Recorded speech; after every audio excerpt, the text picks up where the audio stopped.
একটু মহব্বতে বলেন। ওই যে আল্লাহর নবীর মাথা কাটতে গেছিলেন কে? হযরত ওমর রাদিয়াল্লাহু আনহু। উনি তখন হালাতে ঈমানদার না হালাতে কাফের? উনি হালাতে কাফের। নবীর মাথা কাটতে যে তলোয়ারটা নিয়ে গেছিলেন, নবীর কদমে লুটিয়ে পড়ে ইসলাম গ্রহণ করার পরে সেই তলোয়ারটা কাদের দিকে ঘুরেছিল? একটু সুবহানাল্লাহ বলবেন না? তো হাসান বিন সাবেত রাদিয়াল্লাহু আনহু জীবনের শুরুতে নবীর বিরুদ্ধে, ইসলামের বিরুদ্ধে প্রচুর কবিতা লিখেছিলেন। তিনি যখন ইসলাম গ্রহণ করলেন, এবারে তলোয়ারটা ঘুরে গেল নবীর পক্ষে, ইসলামের পক্ষে। আর কাফেরদের বিরুদ্ধে যখন কবিতা লিখছিলেন, ওনার কবিতার তলোয়ারে কাফেরদেরকে মেরে তুলোধনা করছিলেন, কাফেরদেরকে মেরে লোপাট করে দিচ্ছিলেন। এ দেখুন বাবা, আসলি তলোয়ারটা ডেঞ্জার না কবিতার তলোয়ার ডেঞ্জার? বলুন, কথা বলুন। কবিতার তলোয়ার ডেঞ্জার। আসলি তলোয়ার দিয়ে 10 জন 20 জনকে মারতে পারবেন, তার বেশি মারতে পারবেন না। আপনি নিজেই দুর্বল হয়ে যাবেন, আপনি নিজেই ক্লান্ত হয়ে যাবেন। আর কবিতার তলোয়ার এত মারাত্মক, কবিতার তলোয়ারে একটা জাতকে মেরে দেওয়া যেতে পারে, কবিতার তলোয়ারে একটা কওমকে মেরে দেওয়া যেতে পারে। হাসান বিন সাবেত রাদিয়াল্লাহু আনহু উনি যখন কাফেরদের বিরুদ্ধে, উনি যখন আপনার তলোয়ার চালাচ্ছিলেন, কবিতার তলোয়ার, কাফেরদেরকে মেরে তুলোধনা করে দিচ্ছিলেন, কম তুলে গোত্র তুলে তলোয়ার চালাচ্ছিলেন। আল্লাহ নবী হাসানকে ডেকে বললেন, হাসান তুমি যেভাবে তলোয়ার চালাচ্ছ, তোমার তলোয়ার তো আমারও গায়ে লাগবে। তুমি কম তুলে কথা বলছো, গোত্র তুলে কথা বলছো, তোমার তলোয়ার তো আমারও গায়ে লাগবে। হাসান বিন সাবেত বলছে, হুজুর আপনি ঘাবড়াবেন না, এই দেখুন আমি আপনাকে বাঁচাচ্ছি। একটু সুবহানাল্লাহ বলুন, একটু মহব্বতে বলুন, আমি আপনাকে বাঁচাচ্ছি। হাসান বিন সাবেত রাদিয়াল্লাহু আনহু বলেছিলেন, ইয়া রাসূলুল্লাহ, হাবিবাল্লাহ, আটার খামিরের ভিতরে একটি চুল যদি পড়ে যায়, ওই চুলটাকে যদি টেনে বার করে নেওয়া হয়, ওই চুলের গায়ে যেমন আটা লাগতে পারে না, ওই চুলের গায়ে যেমন আটা লাগা অসম্ভব। আমি কম তুলে তলোয়ার চালাচ্ছি ঠিকই, আমি গোত্র তুলে তলোয়ার চালাচ্ছি ঠিকই, ইয়া রাসূলুল্লাহ, হাবিবাল্লাহ, আমি আপনাকে ওই রকমই চুলের মতো টেনে বার করে নেব। আমার তলোয়ারের আঁচ আপনার গায়ে লাগবে না। একটু মহব্বতে বলা যাবে না? আল্লাহ নবী বললেন, সমস্ত মানুষ ধ্বংস হয়ে যাবে, সমস্ত মানুষ নাস্তে নাবুদ হয়ে যাবে, আলেমরা নাজাত পেয়ে যাবে। এই আলেমের বাংলা মানে হচ্ছে জ্ঞানী। সবাই মিলে বলুন, আলেমের বাংলা মানে জ্ঞানী বা জাননেওয়ালা। আচ্ছা বাবা, 5 ওয়াক্ত নামাজ পড়তে হবে, রমজান শরীফে রোজা রাখতে হবে, টাকা থাকলে হজ করতে হবে, টাকা থাকলে যাকাত দিতে হবে, পরের মাল আত্মসাৎ করা যাবে না, সুদ সুদ গ্রহণ করা যাবে না, মদ পান করা যাবে না, জেনা ব্যভিচারী করা যাবে না, পরের মাল আত্মসাৎ করা যাবে না, পরের মাল আত্মসাৎ করা যাবে না, পরের কাছ থেকে জুলুম করে অত্যাচার করে অর্থ নেওয়া যাবে না। এই জাতীয় জ্ঞানগুলো আপনারা যারা আমার সামনে বসে আছেন, আপনাদের প্রত্যেকের আছে না নেই? আছে না? তাহলে আপনাদের যদি থেকে থাকে, আপনারাও কি? আপনারাও সব বড় বড় জ্ঞানী, আপনারা সব বড় বড় জাননেওয়ালা, আপনারাও আলেম। আর রাসূল বলেছেন সব মানুষ ধ্বংস হয়ে যাবে, আলেম নাজাত পেয়ে যাবে। নবীর হাদিস অনুযায়ী আপনারাও আলেম, আপনারাও নাজাত পেয়ে গেলেন। একটু সুবহানাল্লাহ বলুন। হ্যাঁ, সেই জন্য মাহফিল দিতে হয়, মাহফিলে আসতে হয়, মাহফিলে বসতে হয়, ওয়াজ নসিহত শুনতে হয়। আপনারা সব বড় বড় আলেম, আপনারা সব বড় বড় জ্ঞানী, কিন্তু আল্লাহর নবী এক ধাপ এগিয়ে গিয়ে বলছেন, আলেম নাজাত পাবে না। একটু আগে কি বলেছেন? আলেম নাজাত পাবে। আল্লাহ নবী বললেন, আল্লাহ আলিমুনা ওয়ালা আলিমুনা কুল্লুকুম গালিকুনা ইল্লাল আমিলুন। আল্লাহ নবী বললেন, সমস্ত আলেম ধ্বংস হয়ে যাবে, সমস্ত আলেম বরবাদ হয়ে যাবে, সমস্ত আলেম নাস্তেনাবুদ হয়ে যাবে, কেবলমাত্র আমলকারীরাই নাজাত পেয়ে যাবে। সুবহানাল্লাহ বলেন। জানার নাম আলেম না, মানার নাম কি? আলেম।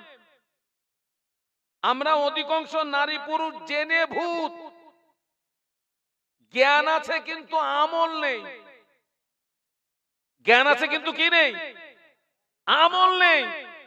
তুমি যত বড় জ্ঞানী হও, তুমি ধ্বংস ধ্বংস ধ্বংস, তুমি বরবাদ বরবাদ বরবাদ, কেউ তোমাকে বাঁচাতে পারবে না। জ্ঞান আছে আমল নেই।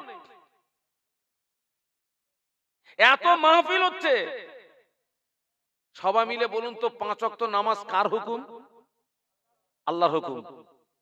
সব নারী আর যত নারী আর যত পুরুষ আছে, এই জ্ঞানটা সব নারী আর সব পুরুষের আছে না নেই? আছে। কিন্তু সব নারী আর সব পুরুষের ভিতরে এই জ্ঞানের উপরে আমল আছে? বলুন বলুন। আজকে যেই মাহফিল হচ্ছে, এই যে আপনারা এখানে বসে ওয়াজ শুনছেন, এটা হচ্ছে নফল ইবাদত। কি ইবাদত? নফল। আর মাগরিবের নামাজে এশার নামাজটা কি ছিল? ফরজ ছিল। মাগরিবের নামাজ, এশার নামাজ ফরজ ছিল। এমনও শ্রোতা আছে মাগরিব পড়লো না, এশা পড়লো না, মাহফিলে একদম শুরু থেকে শেষ পর্যন্ত সময় দিল, এখান থেকে তাবাররুক খেয়ে বাড়ি চলে গেল, হেইয়মারি বলে শুয়ে পড়লো, 10টার সময় ওরে বাবারে বলে উঠলো, ফজরের নামাজ পড়লো না। ও যে সারা রাত জেগে ওয়াজ শুনলো, লাভ হলো না লস হলো?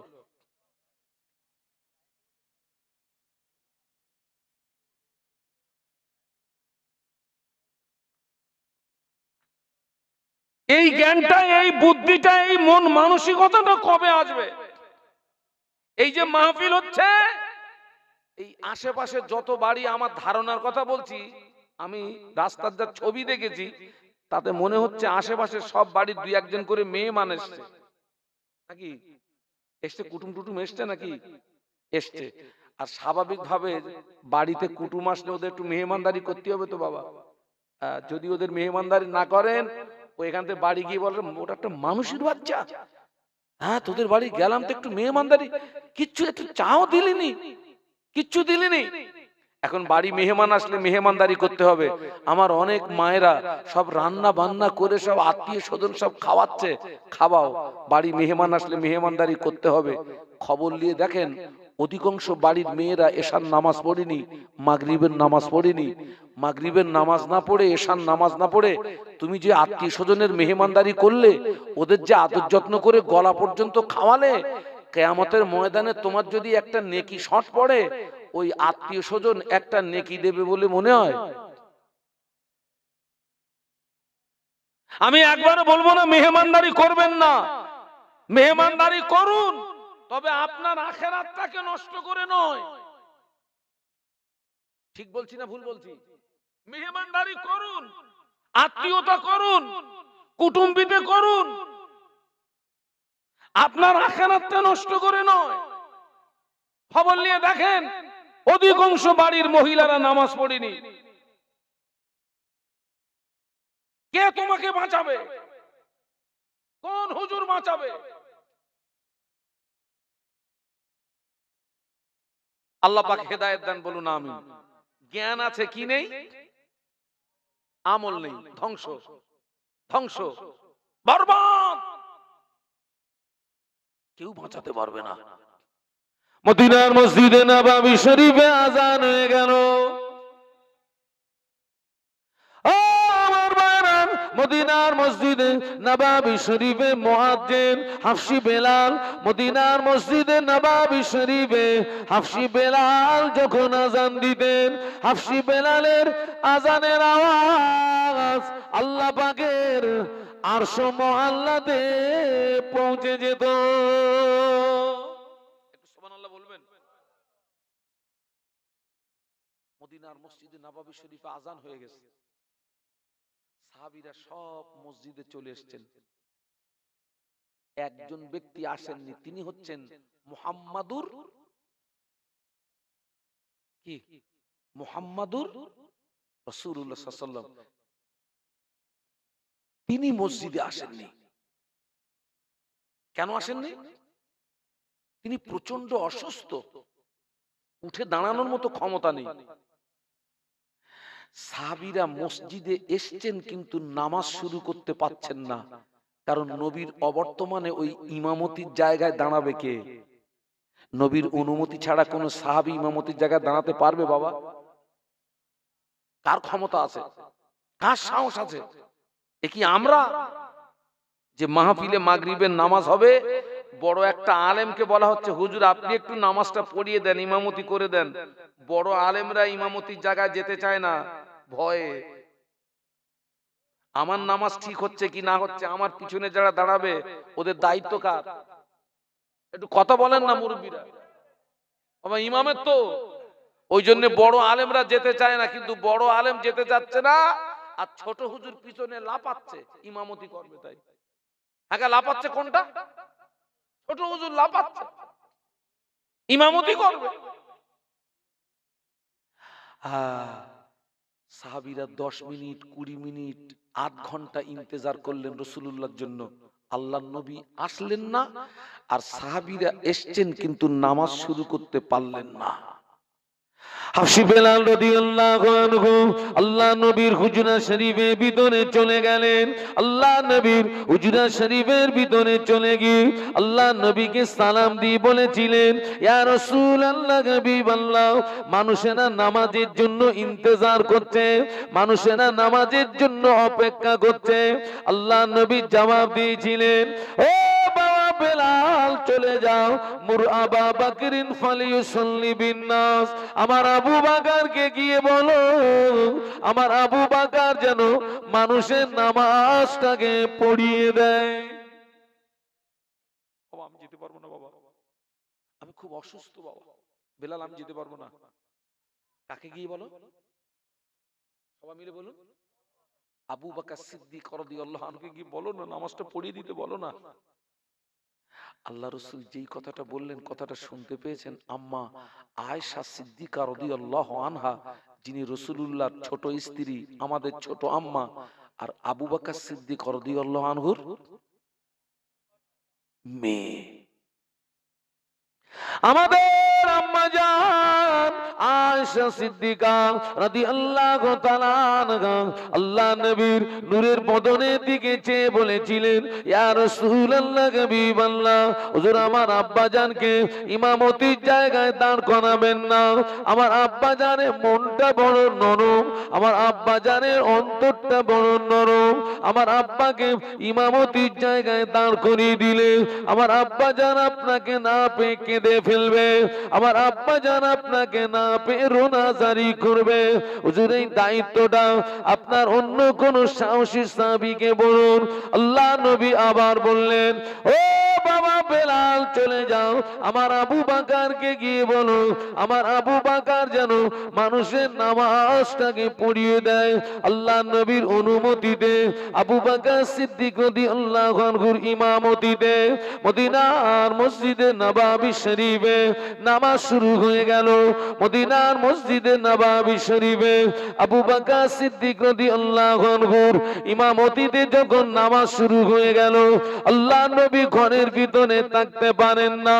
আল্লাহ নবী অস্থির হয়ে পড়েছেন, আল্লাহ নবী ব্যাকুল হয়ে পড়েছেন। আল্লাহ নবী দুইজন সাহাবীকে ডাকলেন, ও বাবা আলী, ও বাবা আব্বাস রাদিয়াল্লাহু তাআলা আনহুমা আমার হুজরাতে আসো। দুইজন সাহাবী আল্লাহর নবীর হুজরা শরীফের ভিতরে গেলেন। আল্লাহর নবী দুই সাহাবীর কাঁধের উপরে ভর করে আল্লাহর নবী মসজিদে আসছিলেন। আল্লাহর নবী দুই সাহাবীর কাঁধের উপরে ভর করে আল্লাহর নবী মসজিদে আসছিলেন।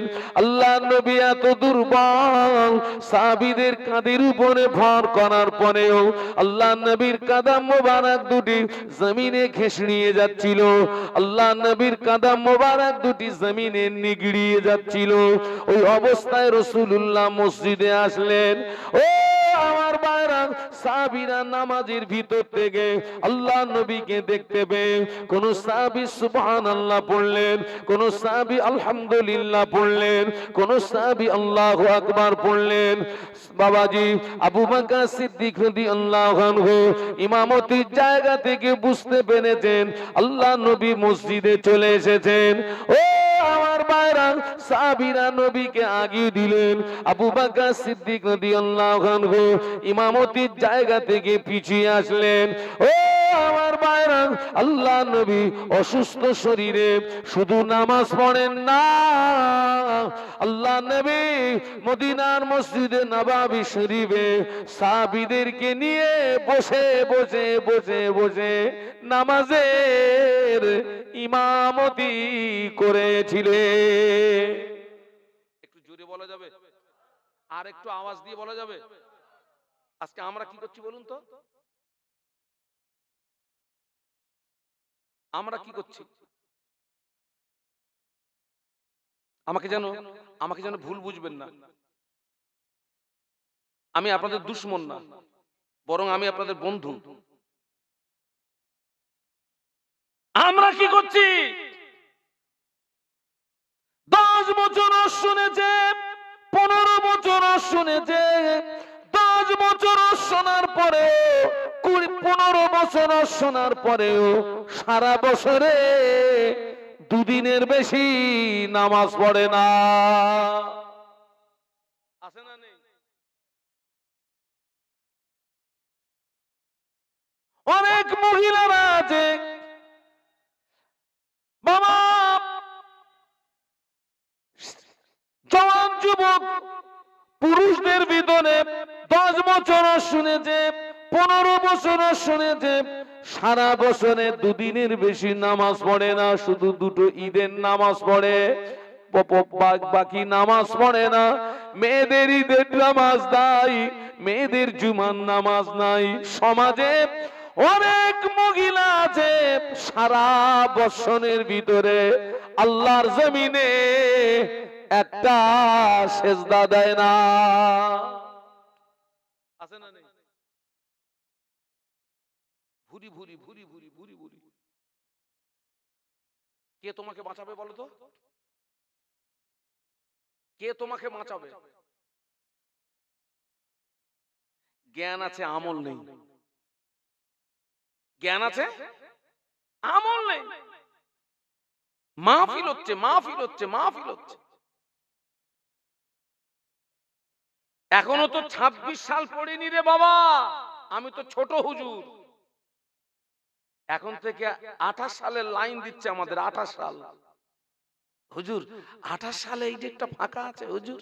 আমি বলি বাবা, আমি এখনো অত বড় হুজুর হইনি বাপ। আল্লাহ হায়াতে রাখলে ওই একেবারে কাছাকাছি গিয়ে খবর নিস। আমি এখন অত বড় হুজুর হইনি। খবর নিয়ে দেখেন অধিকাংশ জলসা কমিটির ছেলেরা নামাজ পড়ে না। এই বাস্তব বলছি, না বাস্তব বলছি। ওরা মনে করছে বছরে কায়দা করে একটা মাহফিল দিচ্ছি, জান্নাত নিয়ে উঠতে পারবো না। ও কি তোর মামুর বাড়ি না তোর শ্বশুর বাড়ি? তোর মামুর বাড়ি না শ্বশুর বাড়ি? ভুল হচ্ছে, ভুল হচ্ছে, ভুল হচ্ছে, আমাদের ভুল হচ্ছে, আমাদের ভুল হচ্ছে, আমাদের ভুল হচ্ছে। আল্লাহ পাক আমাদেরকে হেদায়েত দেন, বলুন আল্লাহুম্মা আমিন, বলুন আল্লাহুম্মা আমিন। আপনাদের কথা কি বলবো, অনেক অনেক বক্তা, অনেক বক্তা নামাজ পড়ে না। বক্তা নামাজ পড়ে না। আমার সবচেয়ে ভালো রিপোর্ট দিতে পারবে কে বলুন তো? এক হচ্ছে আমার স্ত্রী, ও আমার একেবারে ভিতরের রিপোর্ট দিতে পারবে মাল মানুষের বাচ্চা না অমানুষের বাচ্চা। আর একজন রিপোর্ট দিতে পারবে কে বলুন তো?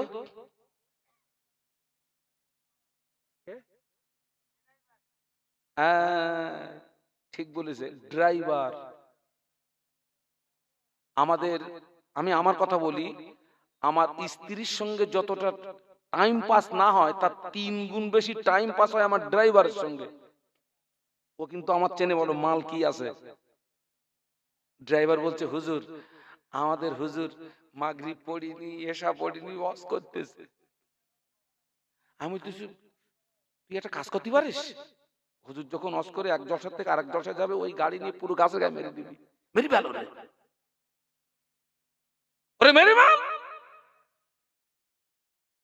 ইচ্ছা করে অ্যাক্সিডেন্ট করবে, তোর দিকটা যেন না লাগে, ওর দিকটা মার, মেরে ফেলে দে ওরে।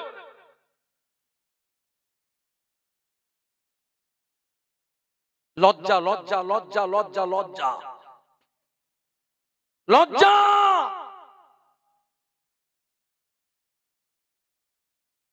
হ্যাঁ, আজকে তো রাসূলুল্লাহ অসুস্থ শরীরে বসে বসে সাহাবীদেরকে নিয়ে নামাজের ইমামতি করলেন।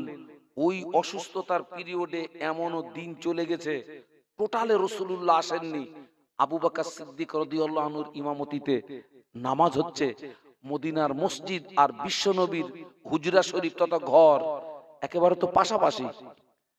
আবু বকর সিদ্দিক রাদিয়াল্লাহু আনহু ইমামতিতে যেই নামাজ শুরু হলো, আল্লাহর নবী আম্মা আয়েশাকে বললেন, আয়েশা আমার মাথাটাকে একটু উঁচু করে ধরো না। আল্লাহর নবী এত অসুস্থ, মাথা উঁচু করার ক্ষমতা নেই। আয়েশা আমার মাথাটাকে একটু উঁচু করে ধরো না। আম্মা আয়েশা সিদ্দিকা রাদিয়াল্লাহু আনহা আল্লাহর নবীর মাথা মোবারকটাকে উঁচু করে ধরলেন। ঘরের পর্দাটাকে সরিয়ে দেওয়া হলো। যখন ঘরের পর্দা সরিয়ে দেওয়া হলো তখন মসজিদ আর বিশ্বনবীর হুজরা দুটো কি হয়ে গেছে বলুন বলুন, ওপেন হয়ে গেছে। ও আল্লাহ নবী সাহাবীদের নামাজের দিকে চেয়ে আল্লাহ নবীর দুটো চোখ দিয়ে, নূরের চোখ দিয়ে দাদা দাদা দাদা দাদার করে পানির টুসা গড়িয়ে যায়। আম্মা জান বলেছিলেন, ইয়া রাসূলুল্লাহ হাবিবাল্লাহ মা ইউবকিকা, কোন দুঃখে আপনি কাঁদছেন, কোন কষ্টে আপনি কাঁদছেন? আল্লাহ নবী জবাব দিলেন, ও আমার আয়েশা, আজকের কান্নাটা আমার দুঃখের কান্না না, আজকের কান্নাটা আমার বেদনার কান্না নয়। আয়েশা, আমি রাসূলুল্লাহ আজকের এই মসজিদে নাই, আমার সাহাবীরা যেভাবে নামাজ আদায় করছে, ও আমার আয়েশা, এই নামাজকে প্রতিষ্ঠিত করতে গিয়ে মক্কার কাফেররা আমার মাথায় পচা উটের বুড়ি চাপিয়ে ওরা আমাকে মারার চেষ্টা করেছিল। এই নামাজকে প্রতিষ্ঠিত করতে গিয়ে মক্কার কাফেররা আমার গলায় দড়ির ফাঁসি পরিয়ে টানাটানি করেছিল। এই নামাজকে প্রতিষ্ঠিত করতে গিয়ে আমার দান্দান শহীদ হলো। এই নামাজকে প্রতিষ্ঠিত করতে গিয়ে তায়েফের মাটিতে আমাকে রক্ত দিতে হলো।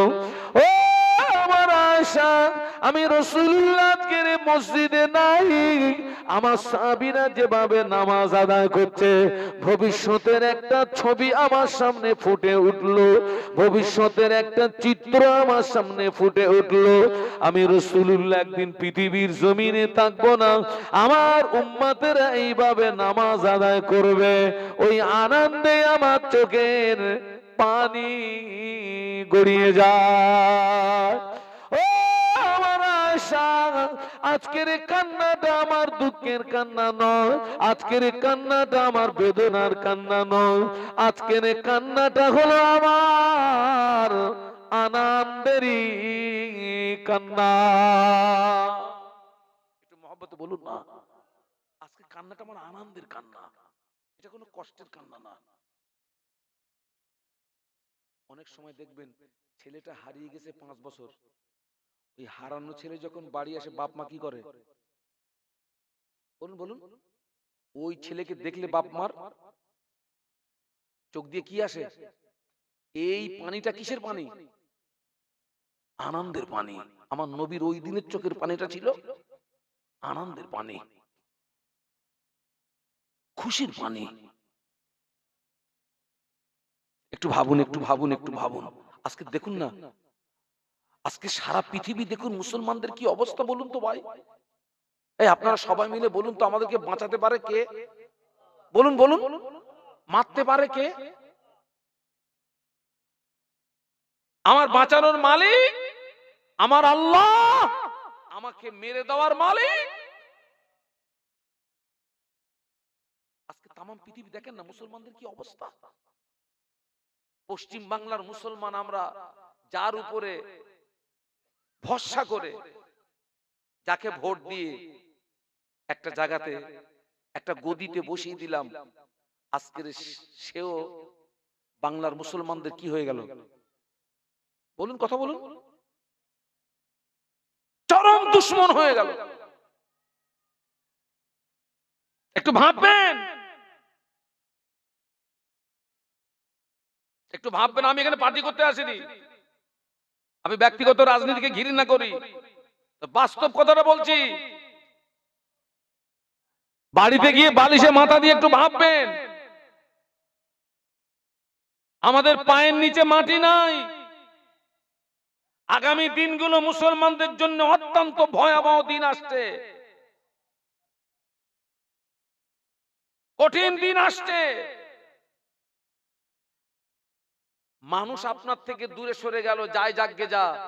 রব যদি আপনার থেকে দূরে সরে যায়, আপনাকে বাঁচাবে কে? কে বাঁচাবে? SIR এর নাম আছে কিনা?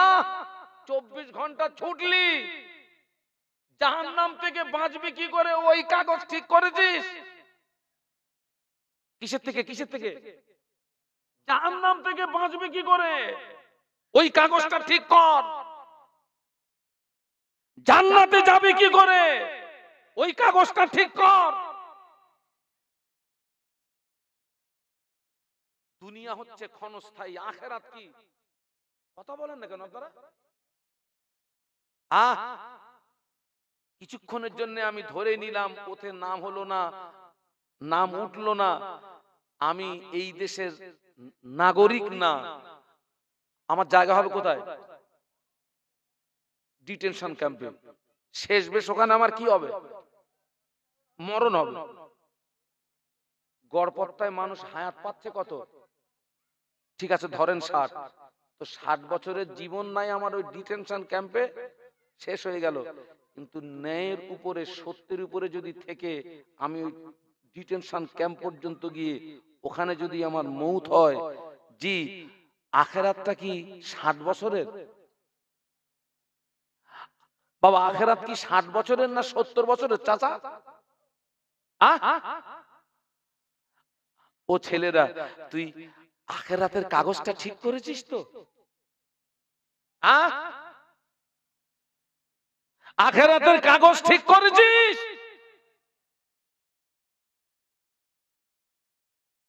মানুষ তো পাগলা হয়ে যাচ্ছে, সব নামাজ বাদ দিয়ে ছুটতেছে। আজীব তামাশা।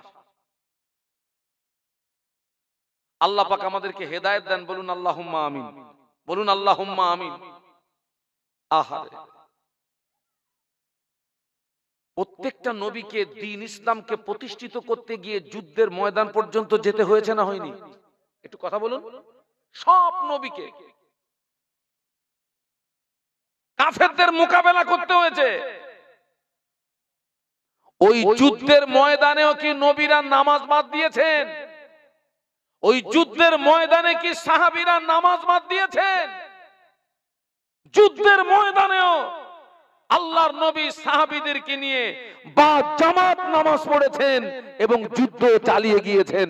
জোরে বলুন, আরো জোরে বলুন। আপনার মনে একটা প্রশ্ন আসতে পারে, হুজুর আল্লাহর নবী যদি যুদ্ধের ময়দানে সাহাবীদেরকে নিয়ে যদি জামাত করে নামাজ পড়ে, ওই সময় তো কাফেররা কি করবে? মেরে দেবে তো? না, আসলে আপনাকে ব্যাপারটা বুঝতে হবে। মনে করুন দৃষ্টান্ত স্বরূপ বলছি, 100 সাহাবী, 100 সাহাবীকে আল্লাহ রসুল দুটো ভাগ করেছেন। 50 জনকে পাঠিয়ে দিয়েছেন আপনার কাফেরদের মোকাবেলায়, আর 50 জনকে নিয়ে নামাজে দাঁড়িয়েছেন। বোঝানোর জন্য বলছি, মনে করুন জোহরের 4 রাকাত কি নামাজ, আল্লাহ নবী 50 জনকে নিয়ে নামাজে দাঁড়িয়ে গেলেন। 50 জনকে কাফেরদের মোকাবেলায় পাঠিয়ে দিলেন।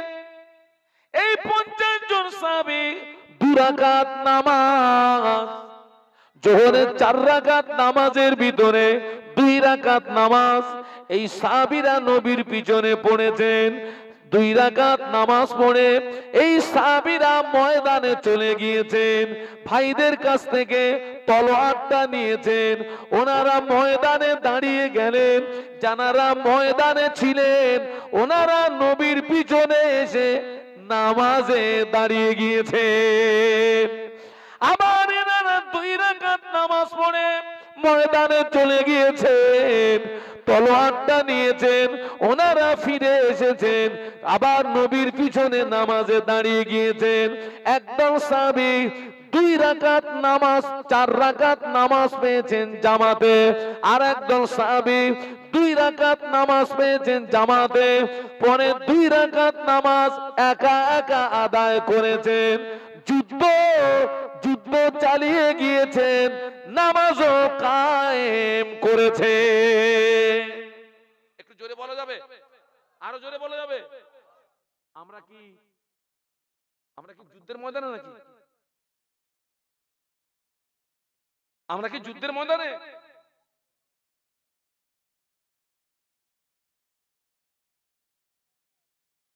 হ্যাঁ, জ্ঞান আছে, মনে নেই, কি নেই? আমল নেই, ধ্বংস। কেউ বাঁচাতে পারবে না ওকে, পৃথিবীর কোন শক্তি ওকে বাঁচাতে পারবে না। একটু দরুদ শরীফ, আল্লাহুম্মা মাশাআল্লাহ মাশাআল্লাহ মাশাআল্লাহ। ছেলেরা একটু জোরে জোরে পড়ো বাবা। ওয়া আলা আলি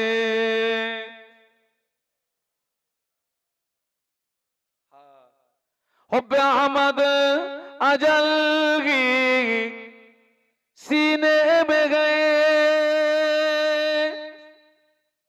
मैं गाऊं मेरा दिल मदीने में गए। फूल तो फूल कांटों में क्या हुस्न गए, लुत्फ जन्नत से बढ़कर मदीने में गए। अल्लाहुम्मा पढ़ो बाबा।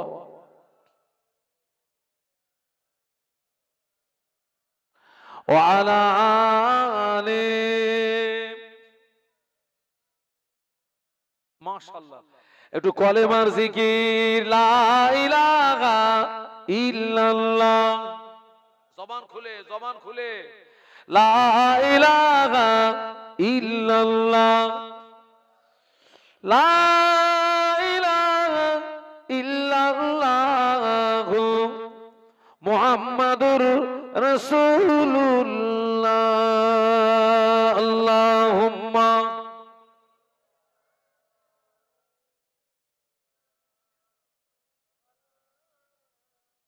মুহাম্মদ।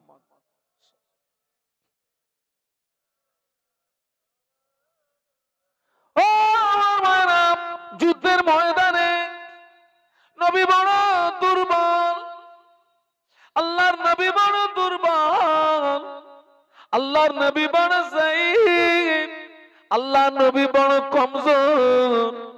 আল্লাহ নবী আলীকে ডাকলেন, ও বাবা আলী, আমি একটু বিশ্রামে যাব।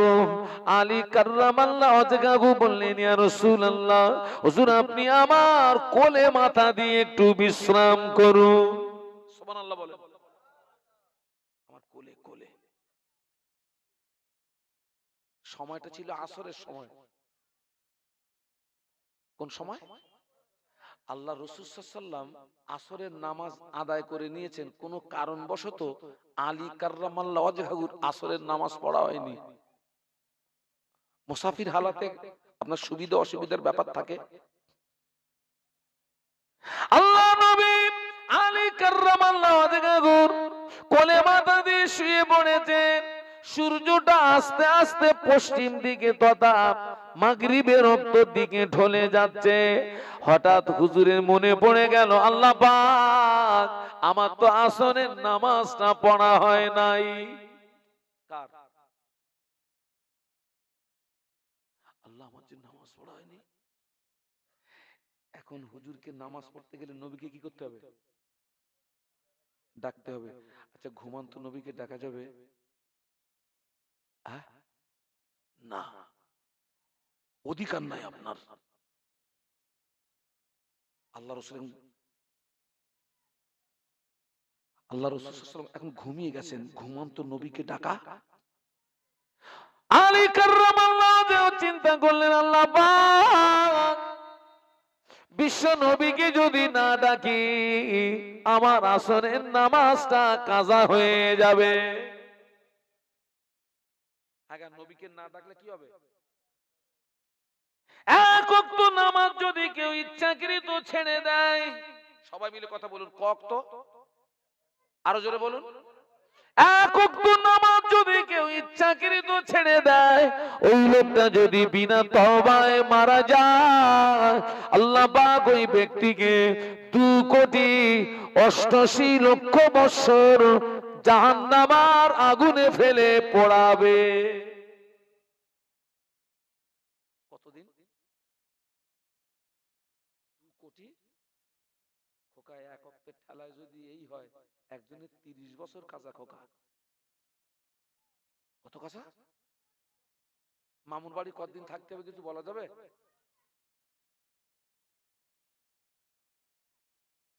বাবা, আবার সব সব মুসলিম নারী পুরুষ কিন্তু জাহান্নামের আযাবকে বিশ্বাস করে না। এটা কি আপনারা মানেন?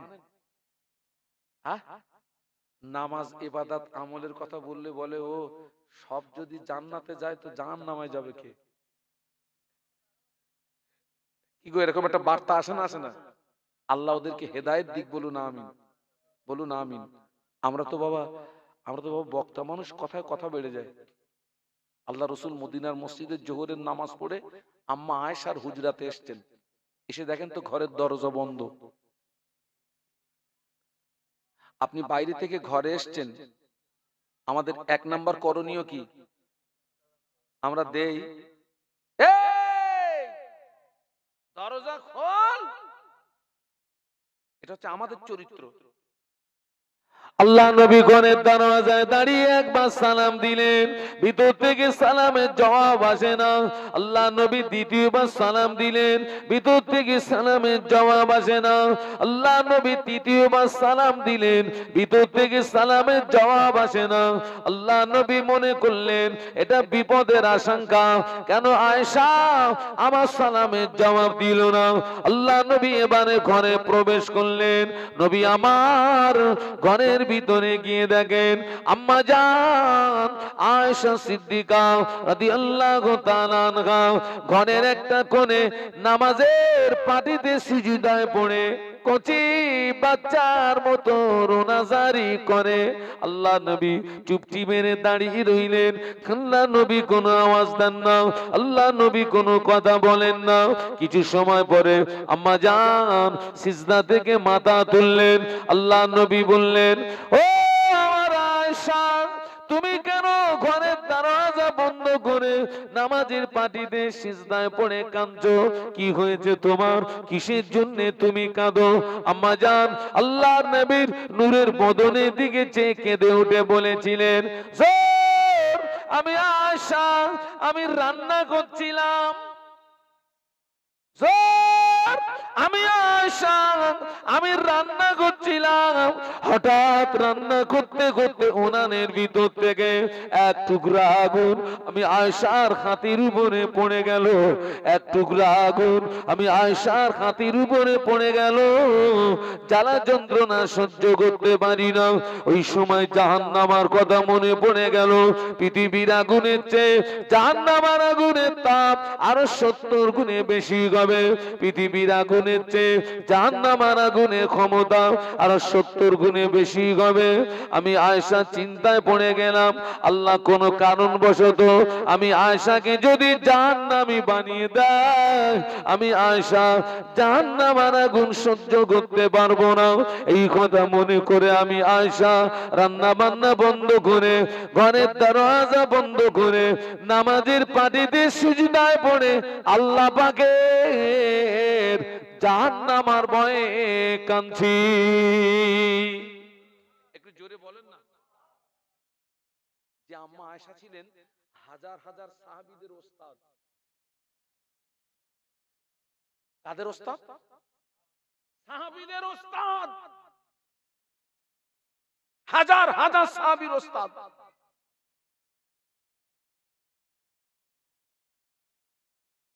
আল্লাহ নবী জবাব দিয়েছিলেন, বিবি আয়েশা সিদ্দিকা রাদিয়াল্লাহু তাআলা আনহা, দুনিয়াটা কান্নার জায়গা, দুনিয়াটা হাসির জায়গা নয়। আয়েশা তুমি যত কাঁদবে, তোমার চোখের পানি যদি আল্লাহ পাকের দরবারে কবুল হয়ে যায়, আল্লাহ পাক তোমার দুফোঁটা চোখের পানির ওসিলায় আমার আল্লাহ তোমার জন্য কোটি কোটি কোটি কোটি কোটি কোটি কোটি কোটি বছরের জাহান্নামের আগুন আল্লাহ পাক হারাম করে দেবে।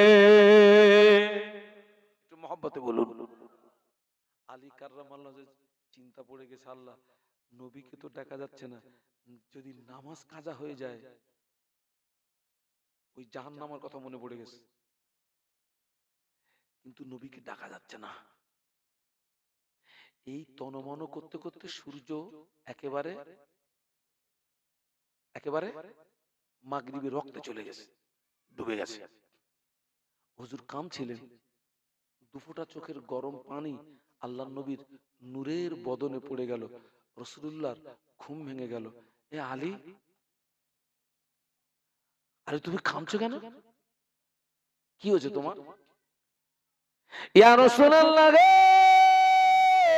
ইয়া হাবিবাল্লাহ, হুজুর আমি আলীর আসরের নামাজটা কাজা হয়ে গেল, জাহান্নামের কথা মনে পড়ে গিয়েছে। আলী তুমি নামাজটা ছাড়লে কেন? হুজুর আপনি আল্লাহর নবী, হুজুর আপনি আমার কোলে মাথা দিয়ে শুয়েছিলেন। ও বাবা আলী তুমি আমাকে ডাকোনি কেন? হুজুর আপনি আল্লাহর নবী, হুজুর আপনি আল্লাহর রাসূল, আমি যদি আপনাকে ডাকি আপনার সঙ্গে বেয়াদবি হয়ে যাবে, আল্লাহ পাক নারাজ হয়ে যাবে, আল্লাহ পাক অসন্তুষ্ট হয়ে যাবে, এই জন্য আমি আপনাকে ডাকি না। আল্লাহ নবী বললেন, ও বাবা আলী কেঁদো না বাবা, কেঁদো না বাবা, কেঁদো না বাবা, কেঁদো না বাবা, কেঁদো না। আমাকে ইজ্জত করতে গিয়ে আসরের নামাজ তোমার ছুটে গিয়েছে, আমি আল্লাহর নবী, আমি তোমাকে আসরের নামাজ কাজা করতে দেব না। একটু জোরে বলতে পারলেন না? আল্লাহ নবী আসমানের দিকে চেয়ে বললেন, আসমানের সূর্য, আমি যদি সত্যি আল্লাহর নবী হয়ে থাকি, আসমানের সূর্য, আমি যদি সত্যি আল্লাহর পয়গম্বর হয়ে থাকি, আমার আলী আমাকে ইজ্জত করতে গিয়ে আসরের নামাজটা ছুটে গেল।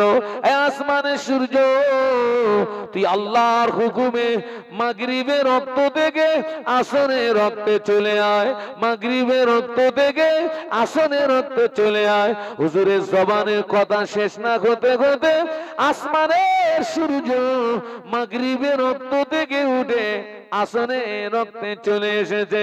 আল্লাহ নবী বললেন, ও বাবা আলী দেরি করো না বাবা, তড়িঘড়ি তড়িঘড়ি তড়িঘড়ি আসরের নামাজ আদায় করে না। একটু মহব্বতে বলেন না। যে আলী হুজুর কাঁদছেন, এই আমার দিকে তাকান, আমার দিকে তাকান। সেই আলী কাররামাল্লাহু ওয়াজহাহু সম্পর্কে নবী কি বলেছেন জানেন? আল্লাহ নবী বলেছেন, তাম পৃথিবীর সব মানুষ যদি জান্নাতে চলে যায়, আমার আলী যদি জান্নাতে না যায়, জান্নাতের আশা কামনা বাসনা পূর্ণ হবে না। আল্লাহ যেদিন থেকে জান্নাত তৈরি করেছেন, ওই দিন থেকে জান্নাত আলীর ইন্তজারে আছে। আলী কখন আমার ভিতরে প্রবেশ করবে, একটু জোরে বলুন। হ্যাঁ গা, আলী হুজুরের কোলে কে ঘুমাচ্ছিলেন? তাই হুজুরের আসরের নামাজ কি হয়ে গেছে? কাজা। আমাদের কোলে ঘুমোচ্ছে কেরা?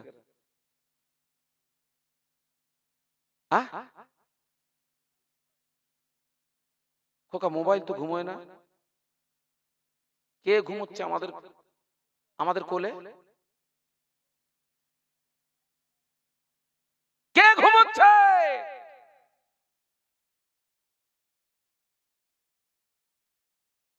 ফজরের আযান হয়ে গেল, জোহরের আযান হয়ে গেল, আসরের আযান হয়ে গেল, মাগরিবের আযান হয়ে গেল, এশার আযান হয়ে গেল।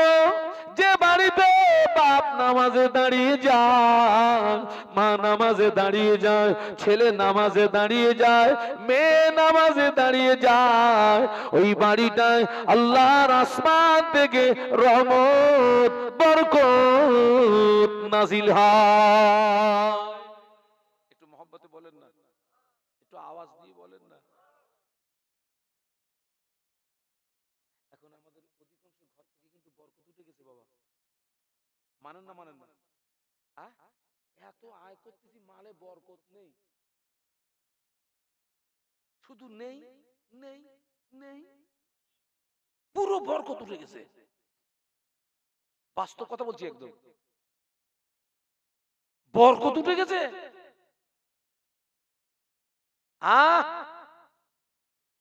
আগে এখান থেকে 20 বছর 30 বছর আগে কারোর বাড়িতে গোশ রান্না হলে গোশ হাফ কিলোমিটার দূর থেকে গোশের সেন্ট পাওয়া যেত। এখন ঘরে ঘরে ঘরে ঘরে 5 কেজি 7 কেজি, কোন সেন্ট আছে? আর খুশবু উঠে গেছে, খুশবু উঠে গেছে। হ্যাঁ, ফ্যান খেয়েছেন কারা? ভাতের ফ্যান একটু হাত তুলে দেখান তো। ভাতের ফ্যান খেয়েছেন, আলহামদুলিল্লাহ বাবা। সেই ফ্যান, এই আপনাদের এখানে সবচেয়ে ভালো দই পাওয়া যায় কোথায়? তালপুকুর নাকি? ওই তালপুকুরের দই ঘোড়ার ডিমের দইও। হ্যাঁ, ওই ফ্যানের টেস্ট আর এই দইয়ের টেস্ট আছে এক ছিল, এক ছিল, আসমান জমিন ডিফারেন্স। খোকা এখন ফ্যান আর জমে, ঘোড়ার কচু জমতেছে না। কি করে জমবে বল দিন? জমবেটা কি করে? ওর আটা উঠে গেছে, আটা।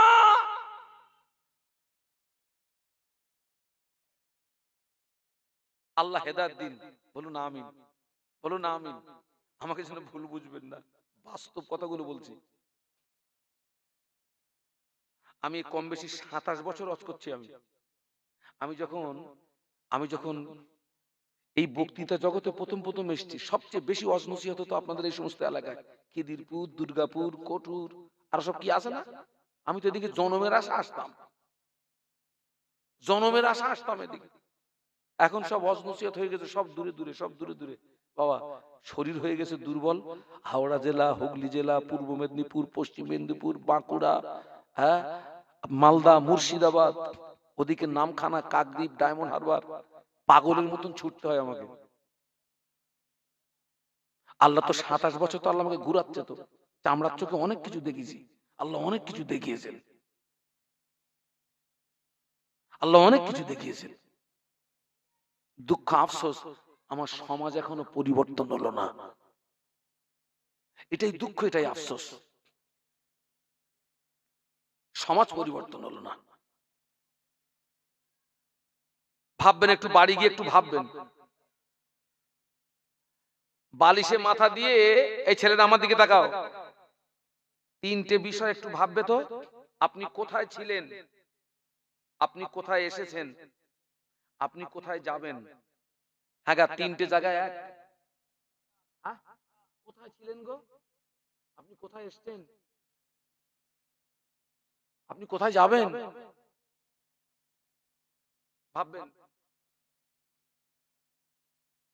হ্যাঁ, পাগলা ভালো হয়ে যাবে। আল্লাহ হেদায়েত দিক। তাহলে আমি কিসের ব্যাখ্যা দিচ্ছিলাম? সব আলেম ধ্বংস হয়ে যাবে, নাজাত পাবে কারা? মনে নেই? আমলকারীরা নাজাত পাবে, আমলকারী। আল্লাহ যেন আমাদের আমল করার তৌফিক দেন। বলুন আমিন, বলুন আমিন, বলুন আমিন। যে জ্ঞানটা আপনার আছে, সেই জ্ঞান অনুযায়ী যেন আমল হয়। আল্লাহ রসুল আর এক ধাপ এগিয়ে গিয়ে বলছেন, আমলকারীও নাজাত পাবে না। কি আশ্চর্য কথা! আল্লাহরে, তো নাজাতটা পাবে কে? কথা শুনছেন নাকি? আমলকারীও নাজাত পাবে না। আল্লাহ নবী বললেন, ওয়ালা আমিলুনা কুল্লুহুম খালিকুনা ইল্লাল মুখলিসুন। একটু বলুন আল্লাহু আকবার। আল্লাহ নবী বললেন, সমস্ত আমলকারী ধ্বংস হয়ে যাবে, আমলকারী বরবাদ হয়ে যাবে, আমলকারী নাস্তে নাবুদ হয়ে যাবে। কেবলমাত্র যারা ইখলাসের সঙ্গে, খুলুসিয়াতের সঙ্গে, লিল্লাহ, আল্লাহকে রাজি করানোর জন্য, আল্লাহকে খুশি করানোর জন্য যারা আমল করবে, ওই আমলকারীরাই নাজাত পেয়ে যাবে। আপনি নামাজ পড়েছেন, আমল করেছেন, আপনার উদ্দেশ্য হলো লোকে আপনাকে নামাজি বলবে, তাই ওই নামাজিটা ধ্বংস হয়ে যাবে। আপনি হজ করেছেন, আমল করেছেন, উদ্দেশ্য হলো লোকে আপনাকে হাজি বলবে, তাই ওই হাজিটা ধ্বংস হয়ে যাবে। আপনি দান করেছেন, আমল করেছেন, উদ্দেশ্য হলো লোকে আপনাকে বড় দাতা বলবে, তাই ওই দানিটা ধ্বংস হয়ে যাবে। কথা বুঝতে পারছেন নাকি? আমল করার পরেও ধ্বংস হবে কেন বলেন তো? না বলতে বলো, লস করবো না বলো। হ্যাঁ, খোকা তুমি তো আমার জাতের জাত, তাই না? আমিও হুজুর, তুমিও তো হুজুর। উত্তরগুলো ভাইদের কাছ থেকে চাচ্ছিলাম আমি। উনি তো আমার জাতের জাত, আমিও হুজুর, উনিও হুজুর। নিয়ত খারাপ, লোক দেখানো নামাজি, লোক দেখানো হাজি, আপনার লোক দেখানো দানি, আছে না নেই? আছে না? এখন আমি যে স্টেজে, আমি যে ওয়াজ করছি, আমার যদি নিয়তেই হয় আজকে একটু কায়দা করে ওয়াজ করব, মিডিয়া সব আছে চারিদিকে যাচ্ছে, বলবো ওরে বড় হুজুর, পুরো শেষ, বালির বাঁধ। কমিটির ছেলেরা যদি মনে করে আজকে আমরা মাহফিল দিচ্ছি, সব হুজুররা আসবে, সাধুরা সব আসবে, এলাকার লোক বলবে উনি তোরা যা মাহফিল দিচ্ছিস কামাই ধুনেছিস, ঘোড়ার কচু বাবা।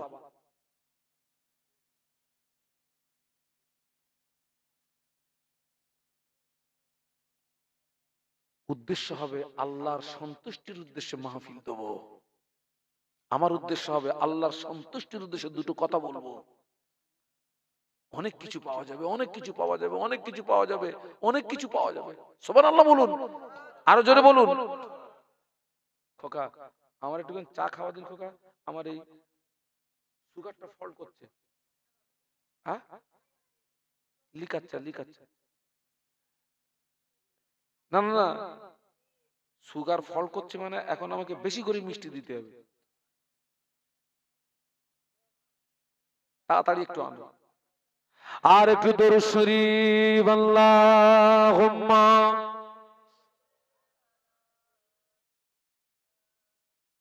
মাওলানা মুহাম্মদ وعلى آل سيدنا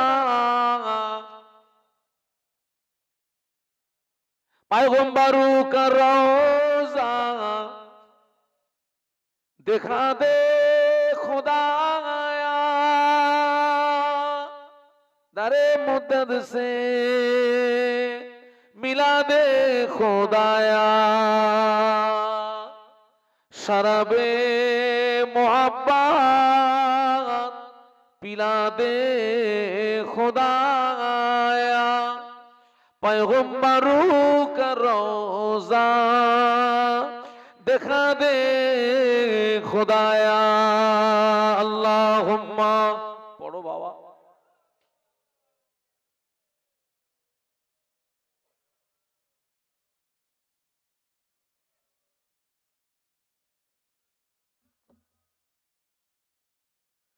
मुझे नाज गया अपनी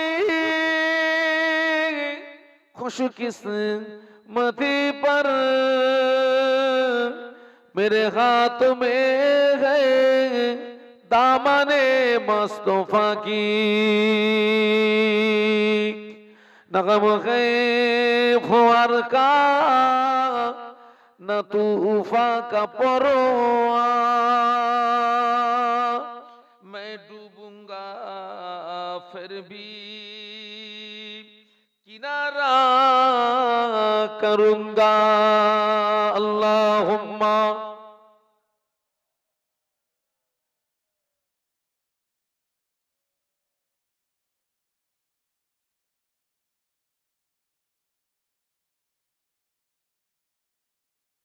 একটু কলেমার জিকির লা ইলাহা ইল্লাল্লাহ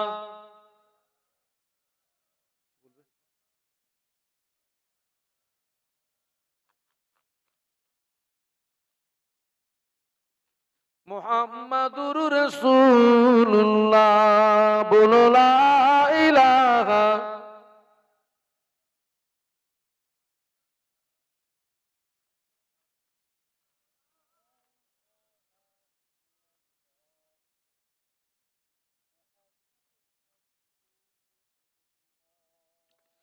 हस्बी रब्बी जल्लल्लाह माफी कल्बी गैरुल्लाह नूर मोहम्मद सल्लल्लाह बोलो ला इलाहा इल्लल्लाह ला इलाहा इल्लल्लाह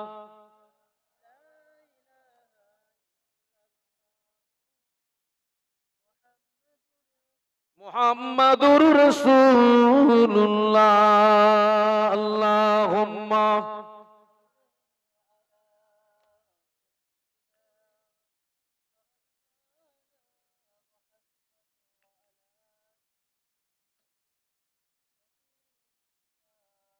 আমার দিকে তাকান আমাদের জীবনের প্রত্যেকটা আমলের মূল টার্গেট কি হবে বলুন তো আল্লাহর সন্তুষ্টি আমাদের জীবনের প্রত্যেকটা আমলের মূল টার্গেট হবে কুল ইন্না সালাতি ওয়া নুসুকি ওয়া মাহইয়ায়া ওয়া মামাতি লিল্লাহি রাব্বিল আলামিন আপনার জীবনের নামাজ আপনার কুরবানি আপনার বেঁচে থাকা মরে যাওয়া সবকিছুর মূল লক্ষ্য হবে আল্লাহর সন্তুষ্টি আল্লাহর ওটাই হচ্ছে খাঁটি ওই খাঁটি আমলকারীরাই নাজাত পাবে বাদবাকি সব বলুন বলুন বাদবাকি সব কি সব ধ্বংস যারা ইখলাসের সঙ্গে খুলুসিয়াতের সঙ্গে আল্লাহকে সন্তুষ্টির জন্য আল্লাহর সন্তুষ্টির জন্য হ্যাঁ নামাজ অনেকে পড়ে বাপ কিন্তু সকলের নামাজ খোদার দরবারে বলুন যায় না ওয়াজ আমরা সবাই করি বাবা কিন্তু সকলের ওয়াজ আল্লাহর দরবারে যায় না দান আমরা করি সব কিন্তু সকলের দান আল্লাহর দরবারে যায় না মাহফিল আমরা দিই সবাই, কিন্তু সব মাহফিল আল্লাহর দরবারে যায় না, যায় না বেটা। আমি কিন্তু স্টেজে চা খাই না, কিন্তু আমার কিছু করার নেই। দরুদ শরীফ আল্লাহুম্মা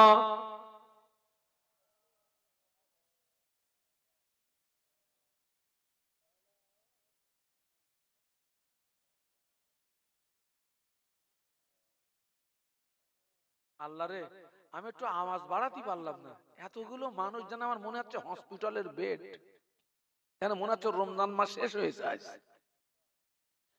একটু কলেমার জিকির লা ইলাহা ইল্লাল্লাহ, ছেলেরা জোরে জোরে পড়ো, লা লা ইলাহা ইল্লাল্লাহ।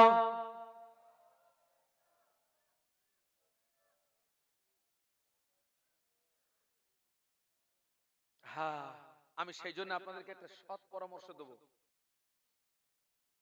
সেই জন্য আমি আপনাদেরকে একটা সৎ পরামর্শ দেব। আমল কম হোক, বলুন তো কি হোক? খাঁটি হোক। এই খোকা আমার দিকে তাকা, এই খোকারা আমার দিক তাকা। আমল কম হোক, খাঁটি হোক, সলিড হোক, সলিড। হ্যাঁ, কম খাও। কি খাও? বলতেছে শবে বরাতের রাতে মসজিদে ভিড় হয়, কিরাম হয়। ওরে সর্বনাশ, এত ভিড় হয়েছে ওদের, কিন্তু সারা বছর পাওয়া যায় না বলো। ওই দিন এসে বলতেছে হুজুর নিয়ত বলে দেন আজ লাগবো। এই লাগবি মানে? না হুজুর নিয়ত বলে দেন। কোন নিয়তে নামাজ পড়বো? আচ্ছা ওই যে ওই রাতের নামাজগুলো কি নামাজ? ফরজ, ওয়াজিব না সুন্নত নাকি নফল? তো ইমাম সাহেব নিয়ত বলে দিয়েছে, নিয়ত বলে দিয়ে দেখে তো পিছনে দুমদাম আওয়াজ হচ্ছে। হ্যাঁ, পুরো পিছনে দুমদাম করে, মানে ফুরন টান টানতেছে, ফুরন টান। সারা বছরের কাজা তুলে বাড়ি যাবো আজ। ওই নামাজের 4 আনা পয়সা দাম নেই। আল্লাহ রসুল বলেছেন সল্লু কামার রাআইতুমুনি সল্লি, নামাজ পড়ো ওইভাবে যেভাবে আমাকে পড়তে দেখো। সুবহানাল্লাহ বলো। নামাজ পড়তে হবে ধৈর্যের সঙ্গে। কিসের সঙ্গে?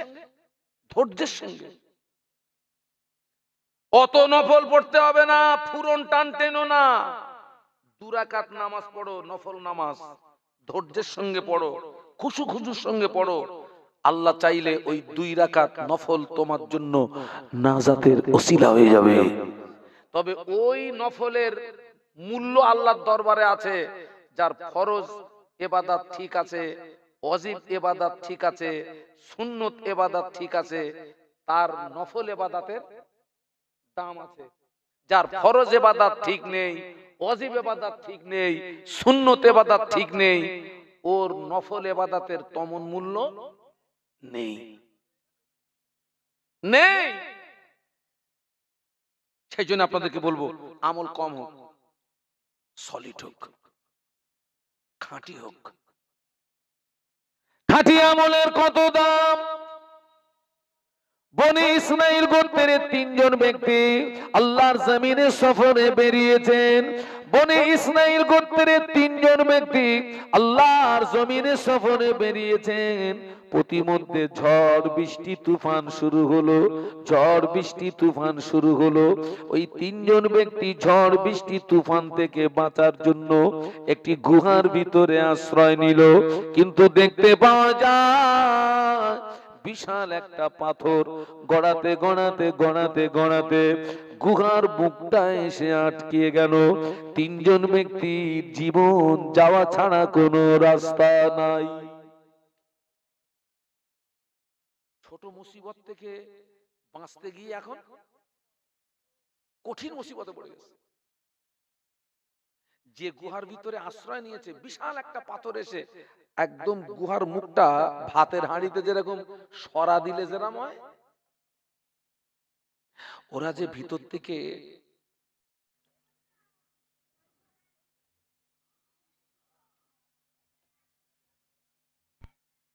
আল্লাহ পাকের শান,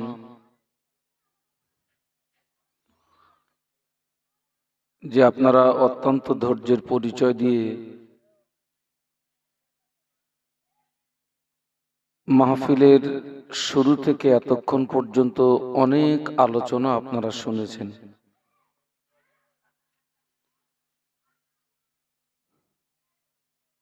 স্বাভাবিকভাবে একটা জায়গাতে দীর্ঘক্ষণ আপনার বসে থাকলে একটু ইস্তেঞ্জা উজুর প্রয়োজন হয়।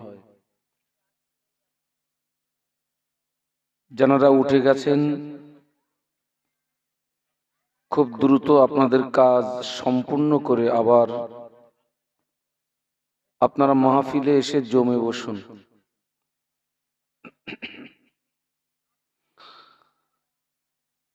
আর আমি একটি কথা বলবো, আমি আস্তে আস্তে দেখলাম বা আমি যখন এখানে এসেছি তখনও দেখেছি,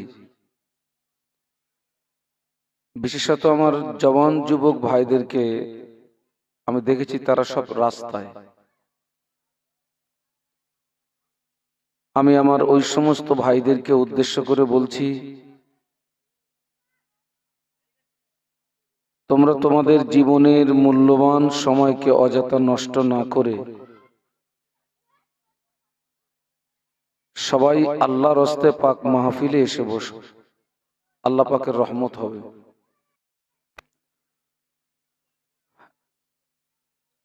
যারা ইস্তেঞ্জা উজুর জন্য উঠে গেছেন, যেহেতু সামনের জায়গাটা ফাঁকা হয়ে গেছে, তো আমি আমার যে ভাইরা বসে আছেন আমি আপনাদের কাছে একটু সহযোগিতা চাচ্ছি। আপনারা একটু সামনের দিকে আসলে আমার পক্ষে দুটো কথা বলতে একটু সুবিধা হয়। একটু আসুন, সামনের দিকে আসুন।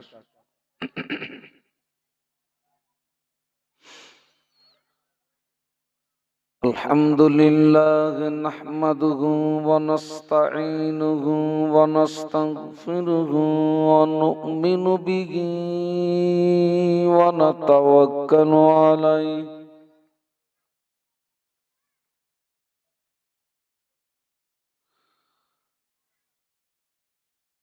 ونعوذ بالله من شرور أنفسنا ومن سيئات أعمالنا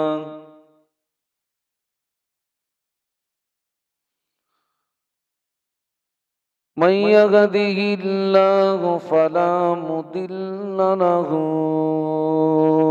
ومن يضلله فلا هادي له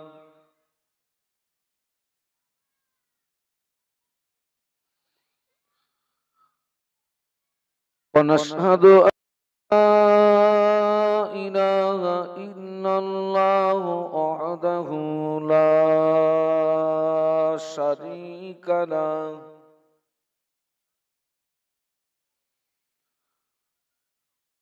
ونشهد أن سيدنا وحبيبنا ومولانا محمدا عبده ورسوله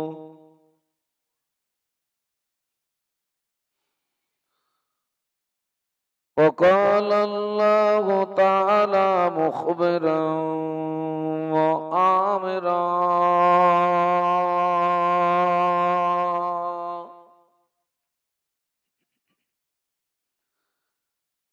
إن الله وملائكته يصلون على النبي يا أيها الذين آمنوا صلوا عليه وسلموا تسليما اللهم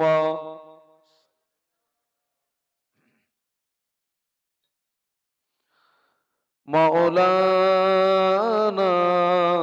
محمد وعلى آله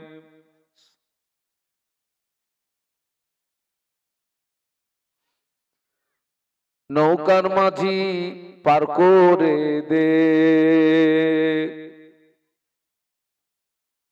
দেরি করিস না,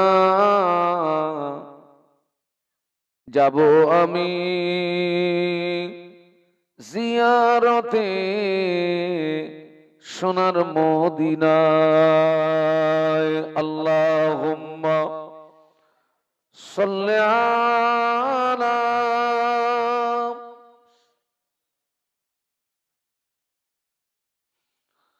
ওয়া আলা আলি সাইয়্যিদিনা।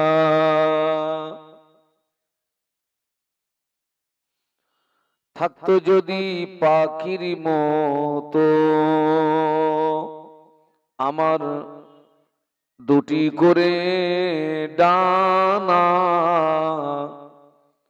পেরিয়ে সাগর উড়ে যেতাম সোনার মদিনায়। নৌকার মাঝি পার করে দে, দেরি করিস না, যাব আমি জিয়ারতে সোনার মদিনায়। আল্লাহুম্মা সাল্লি আলা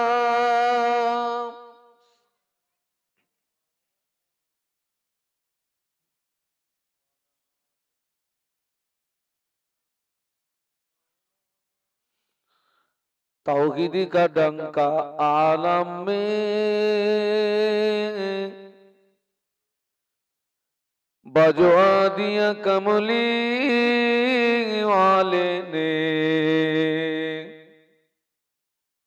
पी पी के पियाले कौसर के लौटेंगे मजा जीवन बन के। इन्ना आक़ैना कल कौसर फरमा दिया कमली वाले ने। बोलुन ला इलाहा इल्लल्लाह, একটু मोहब्बतेर संगे पढ़ी ना, ला इलाहा इल्लल्लाह, ला इलाहा इल्लल्लाह मुहम्मदुर रसूलुल्लाह। अल्लाहुम्मा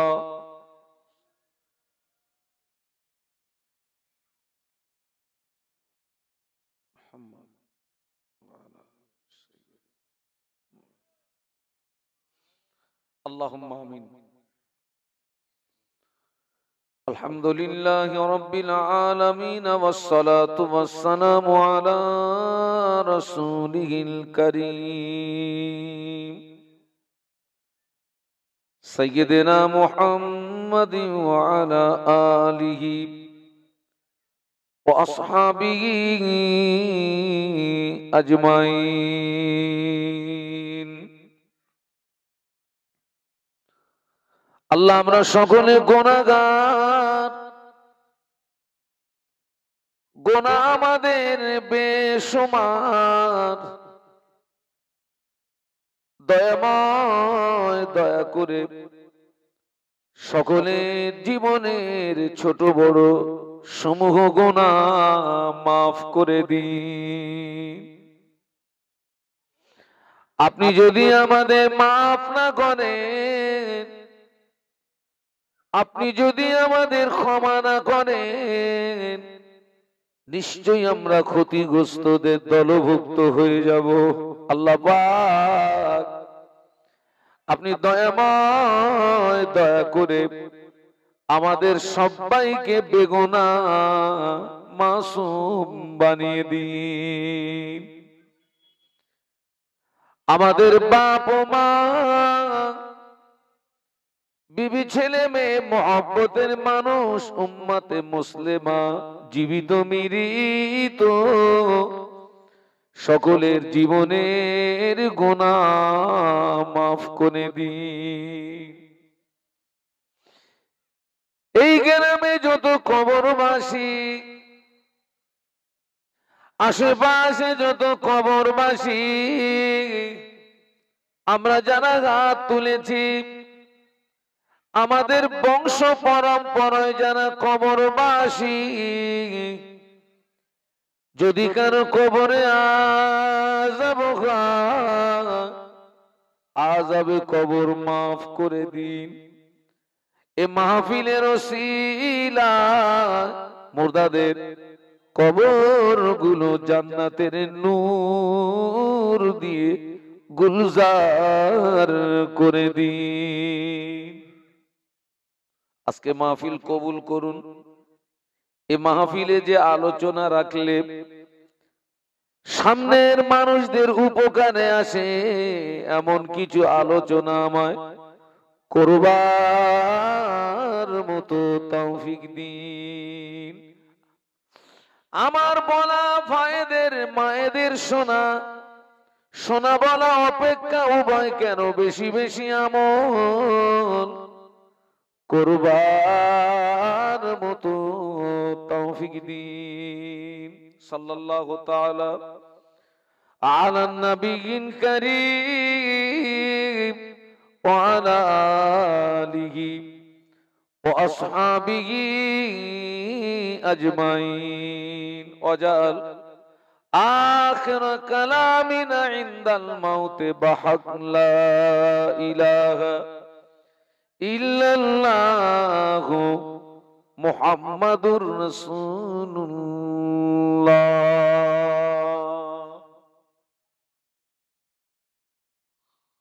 আম্মা বা'দ,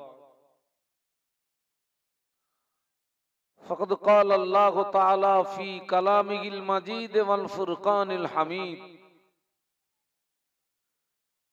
বিসমিল্লাহির রহমানির রহিম। মান আমিলা সালিহান ফালিনাফসিহি ওয়া মান আসাআ ফাআলাইহা ওয়া মা রাব্বুকা বিযাল্লামিল লিল আবিদ।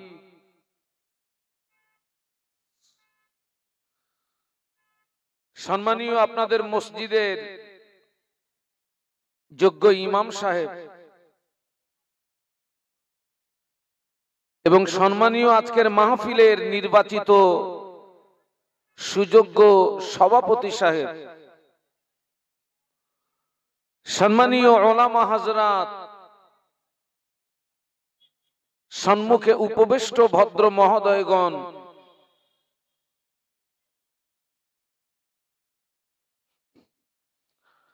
পর্দার আড়ালে অবস্থিতা আম্মা এবং বোনেরা,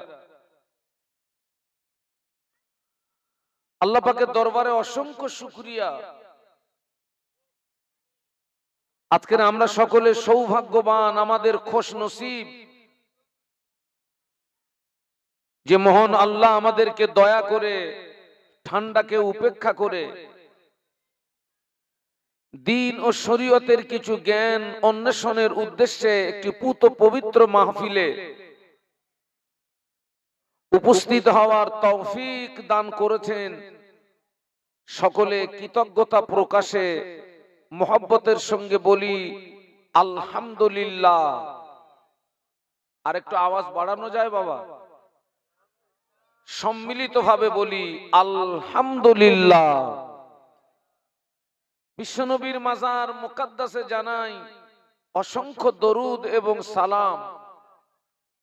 সম্মিলিতভাবে অন্তরের অন্তরস্থল থেকে বলি সাল্লাল্লাহু আলাইহি ওয়াসাল্লাম। আপনাদেরকে প্রথমত একটি কথা বলি,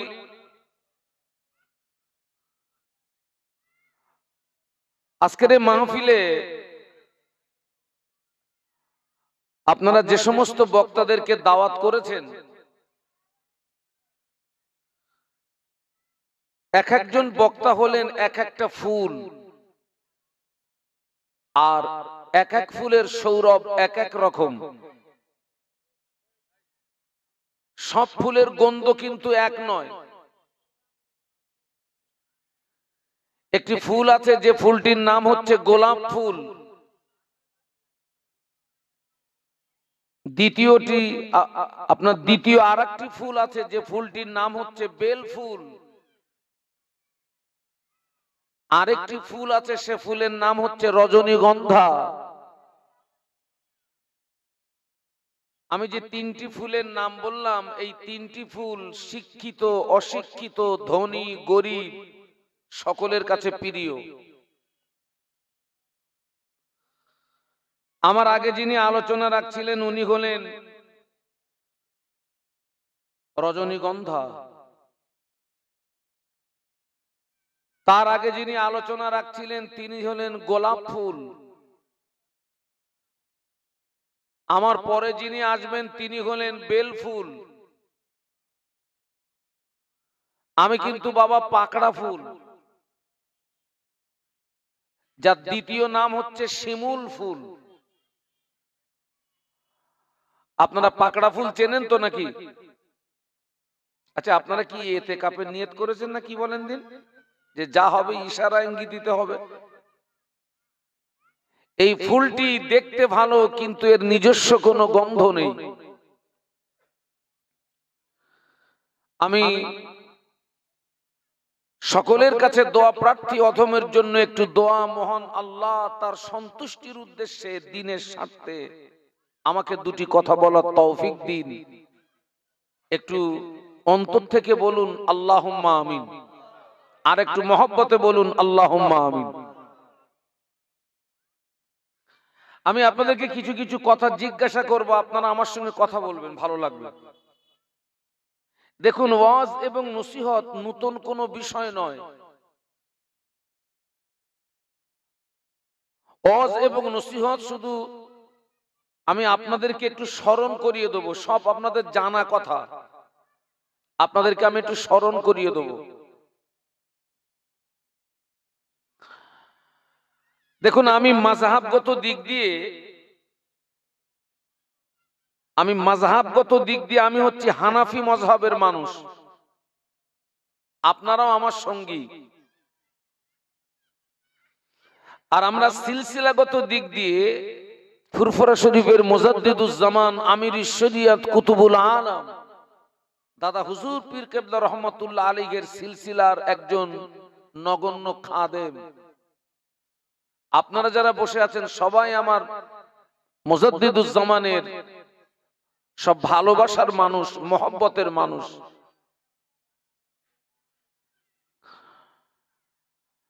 মুজাদ্দিদুজ জামান দাদা হুজুর পীর কেবলা রহমাতুল্লাহ আলাইহির কলিজার টুকরা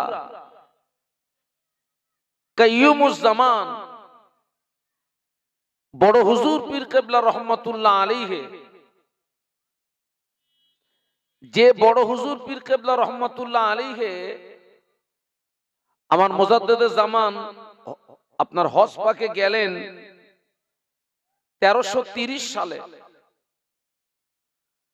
ওই 1330 সালে মুজাদ্দিদুজ জামানের হজের সঙ্গী ছিলেন বসিরহাটের আল্লামা রুহুল আমিন রহমাতুল্লাহ আলাইহি, সঙ্গী ছিলেন কাইয়ুমুজ জামান বড় হুজুর পীর কেবলা রহমাতুল্লাহ আলাইহি। স্বয়ং সৌদি বাদশাহ ওনাদেরকে একটি রাত আল্লাহ রসুলের মাজার মুকাদ্দাসের গ্রাউন্ডের ভিতরে একটি রাত থাকার সুযোগ করে দিয়েছিলেন।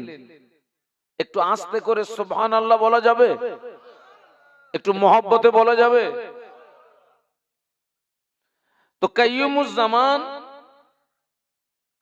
বড় হুজুর পীর কেবলা রহমাতুল্লাহ আলাইহি কোন একদিন ভক্ত মুরিদদেরকে সামনে নিয়ে খুব আক্ষেপের সঙ্গে একটি কথা বলেছিলেন। ভক্ত মুরিদদেরকে সামনে নিয়ে খুব আক্ষেপের সঙ্গে একটি কথা বলেছিলেন, বাবা আমি মনে করছি ওয়াজ করা বন্ধ করে দেবো, ওয়াজ আমি আর করব না। হুজুরের মহব্বতের মানুষ জানারা তানারা বললেন, হুজুর আপনি এরকম কথা বলছেন কেন?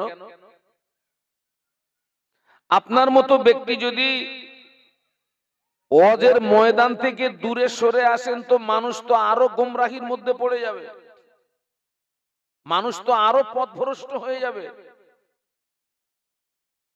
আপনি এরকম কথা বলছেন কেন?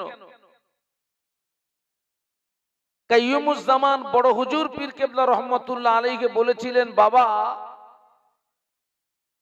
আমি তিনটে কারণে মনে করছি ওয়াজ করা বন্ধ করে দেব। আমার দিকে তাকান, আমার দিকে তাকান, আমার দিকে তাকান। কটা কারণ? সবাই মিলে বলুন। তিনি বলেছিলেন, বাবা আমি মনে করছি তিনটে কারণে আমি ওয়াজ করা বন্ধ করে দেব। আমি আপনাদেরকে কার কথা শোনাচ্ছি? কাইয়ুমুজ্জামান বড় হুজুর পীর কেবলা রহমাতুল্লাহ আলাইহির কথা শোনাচ্ছি। ওই তিনটে কারণের ভিতরে এক নাম্বার কারণ বলেছিলেন, যারা বক্তা এদের অধিকাংশ নিয়ত খারাপ। আগে আমাদেরকে ধরেছেন। দুই নাম্বার বলেছিলেন, যারা শ্রোতা ওদের অধিকাংশ নিয়ত খারাপ। আর তিন নাম্বার বলেছিলেন, যারা জলসা দাতা ওদের অধিকাংশ নিয়ত খারাপ। কটা হলো? সবাই মিলে বলুন কি কি?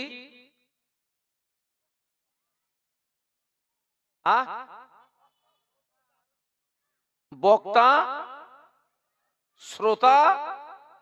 আচ্ছা সব বক্তা না, সব শ্রোতা না, সব জলসা দাতা।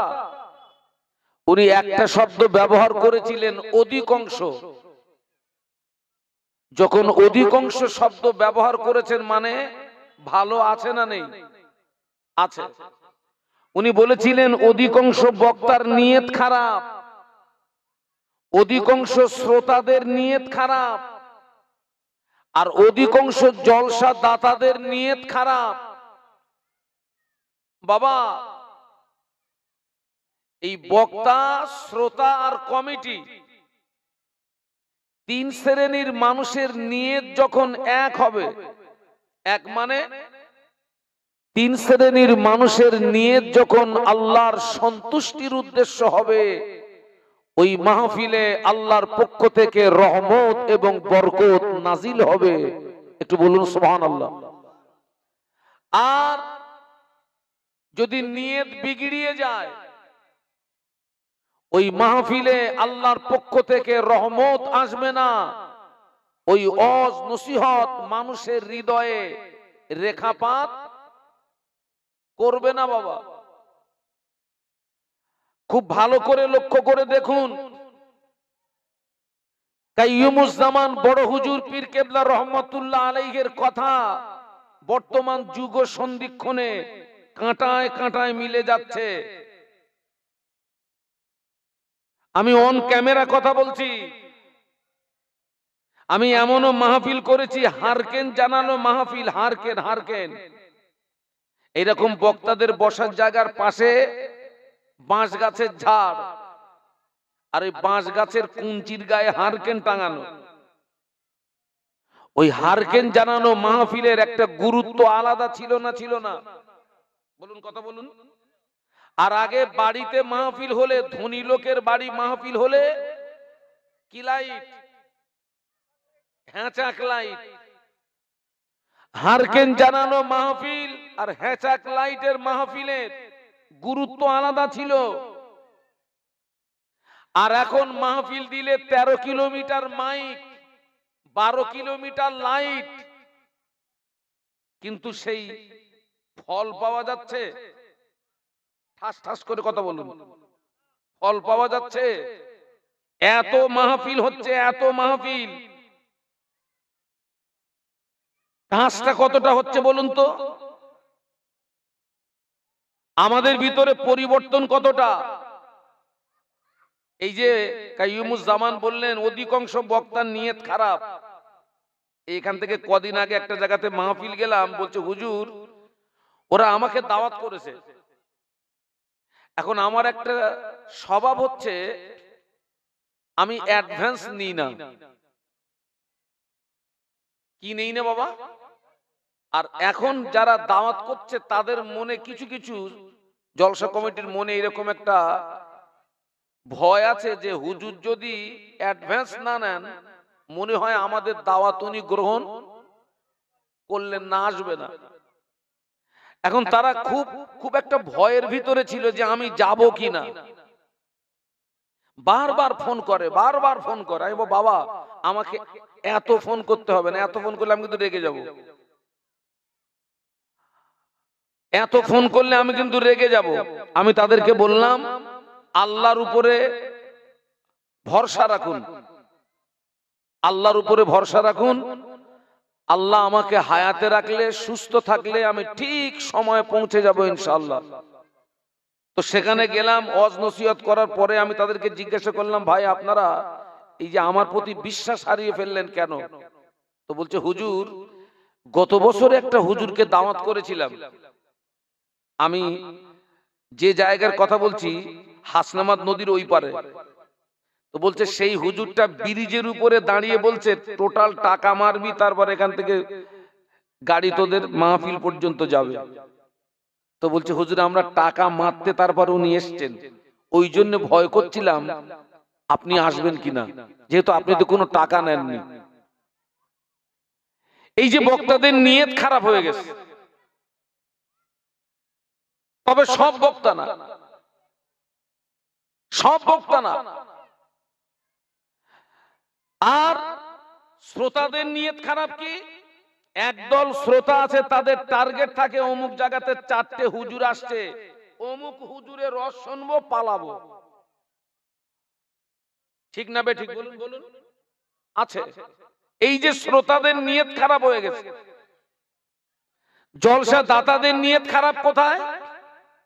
আপনাদের আব্বা আম্মার দোয়া আল্লাহ তো প্রত্যেক রাতে একটা একটা জায়গায় নিয়ে যায়।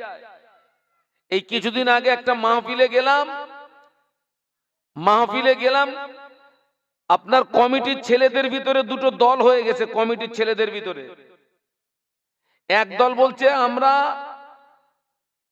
আপনার মাহফিলের লাইট জ্বালাবো হুপ মেরে, আর এক দল বলছে না, হুপ মেরে যদি মাহফিল চালাই সওয়াব হবে না। ঠিক বলছে না ভুল বলছে? ওরা বলছে না, একদল বলছে হুপ মেরে চালাবো। আহারে, রাস্তায় গাড়ি আটকিয়ে, রাস্তায় গাড়ি আটকিয়ে গাড়িওয়ালাদের কাছ থেকে জবরদস্তি করে তাদের কাছ থেকে টাকা নিচ্ছে মাহফিলের জন্য। এগুলো ঠিক না ভুল? বলুন বলুন বলুন, সবাই মিলে বলুন। ভুল। কারোর কাছ থেকে জোর জবরদস্তি করে অর্থ নেওয়া যাবে না। আমি যদি রাস্তায় গাড়ি আটকিয়ে আমি যদি জুলুম করে অর্থ নেই, নিয়ে যদি মাহফিল দিই, তাহলে আমাদের মাহফিল আর আমার অমুসলিম ভাইদের কিছু অনুষ্ঠান থাকে, দুটো অনুষ্ঠানের ভিতরে পার্থক্য থাকলো কোথায়? পার্থক্যটা কোথায় থাকলো? এই যে নিয়ত খারাপ হয়ে গেছে, নিয়ত। মাহফিল হচ্ছে কিন্তু কাজ কাজ হচ্ছে না। বাবা মাহফিল দিলে হবে না, মাহফিলে আসতে হবে। আসলে হবে না, মাহফিলে বসতে হবে। বসলে হবে না, ওয়াজ নসিহত শুনতে হবে। ওয়াজ নসিহত শুনলে হবে না, ওটাকে আমলে আনতে হবে। সবাই মিলে বলুন তো কি করতে হবে? সবাই মিলে বলুন, আমলে আনতে হবে। আচ্ছা আপনারা বলুন, এত ওয়াজ মাহফিল হওয়ার পরেও এই আমলের জায়গাটা আমরা এগিয়ে না পিছিয়ে? আমলের জায়গা অনেক যোজনা পিছিয়ে, শুধু পিছিয়ে নয়, অনেক যোজনা পিছিয়ে। মাহফিল দিলে হবে না, মাহফিলে আসতে হবে। আপনি একটা একটা করে মিলিয়ে নেন। এই মাহফিল উপলক্ষে যারা বাড়ির থেকে বেরিয়েছে, সবাই কি মাহফিল পর্যন্ত এসছে? আপনারা এখানে যত মানুষ বসে আছেন, এর ডবল মানুষ রাস্তায় বাজারে আছে না নেই? তাহলে এক নাম্বার ফেল। মাহফিল দিলে হবে না, মাহফিলে আসতে হবে। সবাই মাহফিলে আসেনি, আসলে হবে না, বসতে হবে। সবাই আসে কিন্তু সবাই বসে। 2 নাম্বার ফেল। বসলে হবে না, ওয়াজ নসিহত শুনতে হবে। এই যারা মাহফিলে বসে সবাই ওয়াজ শোনে, কথা বলুন কথা বলুন, হুজুর ওয়াজ করছে ও বাদাম খেয়েই যাচ্ছে, হুজুর ওয়াজ করছে ও বাদাম খেয়েই যাচ্ছে। 3 নাম্বার ফেল। আর শুনলে হবে না, আমল করতে হবে। বাবা, যারা ওয়াজ শোনে সবাই আমল করে না। এই আমলের জায়গায় আমাদেরকে আসতে হবে। আমলের বাংলা মানে হচ্ছে বাস্তব জীবনের রূপ দেওয়া। আমলের বাংলা মানে কি? বাস্তব জীবনের রূপ দেওয়া। যতদিন পর্যন্ত আপনি ওয়াজ নসিহত শুনে আমলে না আনতে পারবেন, বিশ্বাস করুন ততদিন ওই ওয়াজ নসিহত আপনার জীবনে কোনো উপকারে আসবে বাবা, কোনো উপকারে আসবে না। আমি শাহানুর আলম নই। আপনারা যদি কাবা শরীফের ইমামকে দাওয়াত করেন, কাবা শরীফের ইমামের ওয়াজ শুনলেন, আমল করলেন না, আপনার জীবনে কোনো উপকার আসবে? আমি শাহানুর আলম নই, কাবার ইমাম নয়। আপনাদের মসজিদের ইমাম যিনি জুমার দিনে 10 মিনিট 20 মিনিট আধা ঘন্টার একটা বক্তব্য রাখে না, রাখে না। কেউ যদি ওই ইমামের বক্তব্য মেনে নিয়ে আমলে আনতে পারে, তার জীবন পরিবর্তন হওয়ার জন্য যথেষ্ট। একটু বলুন সুবহানাল্লাহ। তো আজকের এই মাহফিলে আমরা যারা এসেছি, আগে আপনি আপনার নিয়তটাকে ঠিক করে নেন। আপনি কোন নিয়তে বসছেন এখানে? আলেমদের চেহারা দেখবেন, কোন হুজুর ফেপেছে না শুকিয়েছে, কোন হুজুর কালো, কোন হুজুর পরিষ্কার, কোন হুজুরের আওয়াজ ভালো, টোন ভালো না, এসব দেখবেন না। আপনি কে বলছে ওটা দেখার দরকার নেই, কি বলছে ওটা শুনুন, আর ওটাকে মেনে নিয়ে কি করুন? আমল করুন। আপনার জীবন পরিবর্তন হতে বাধ্য, বাধ্য, বাধ্য, বাধ্য, পরিবর্তন হতে বাধ্য। আল্লাহ আমাদেরকে হেদায়েত দেন, বলুন আল্লাহুম্মা আমিন, বলুন আল্লাহুম্মা আমিন। আল্লাহ রাসূল কি বলছে দেখুন, আল্লাহ রাসূল সাল্লাল্লাহু আলাইহি ওয়াসাল্লাম কি বলছে দেখুন। ক্বালান নবী সাল্লাল্লাহু আলাইহি ওয়াসাল্লাম, আন-নাসু কুল্লুহুম গালিকুনা ইল্লাল আলিমুন ওয়াল আলিমুনা কুল্লুহুম গালিকুনা ইল্লাল আমিলুন ওয়াল আমিলুনা কুল্লুহুম গালিকুনা ইল্লাল মুখলিসুন। একটু সবাই মিলে বলি না আল্লাহু আকবার। 3:30টার আওয়াজ দিলেন তো, আমি তো 3:30টার হুজুর না। এতগুলো মানুষ, আপনাদের এই খিদিরপুর এলাকায় বল খেলা হয়, তাও কথা বলেন না। হয় আপনারা জানটান, সবাই যায় না। এক পার্টি যখন আর এক পার্টির গোল দেয়, কাউকে কি বলে দিতে হয় জোরে বলুন গোল? ওরে সর্বনাশ, আওয়াজ। জবান খুলে বলি আল্লাহু আকবার। আর একটু আওয়াজ তুলুন, বলুন আল্লাহু আকবার। আল্লাহ নবী বললেন, সমস্ত মানুষ ধ্বংস হয়ে যাবে, সমস্ত মানুষ বরবাদ হয়ে যাবে, সমস্ত মানুষ নাস্তে নাবুদ হয়ে যাবে, কেবলমাত্র আলেমরা নাজাত পেয়ে যাবে। সুবহানাল্লাহ বলেন। সব মানুষ ধ্বংস হয়ে যাবে, সব মানুষ বরবাদ হয়ে যাবে, সব মানুষ নাস্তে নাবুদ হয়ে যাবে। নাজাত পাবে কারা? আলেম। নবীর হাদিসটা শুনে আপনাদের মনে কিন্তু একটা প্রশ্ন আসা স্বাভাবিক, যে হুজুর আলেম রাই যদি শুধু নাজাত পায়, তাহলে আপনারাই শুধু নাজাত পাবেন, আমরা সব শেষ। কি বাবা, এরকম একটা প্রশ্ন আসে না, আসে না? তাহলে আপনারাই শুধু নাজাত পাবেন, আমরা সব শেষ। ঘাবড়ানোর কোনো কারণ নেই। ছেলেরা আমার দিকে তাকাও, ঘাবড়ানোর কোনো কারণ নেই। আজকের এই খিদিরপুরের মাহফিল আমাদের বাঁচার ডাক দিয়েছে, আপনারাও বাঁচতে এসছেন, আমিও বাঁচতে এসছি, আপনাদেরকে বাঁচানো হবে। বলুন ইনশাআল্লাহ, বলুন ইনশাআল্লাহ। আপনাদেরকে বাঁচানো হবে,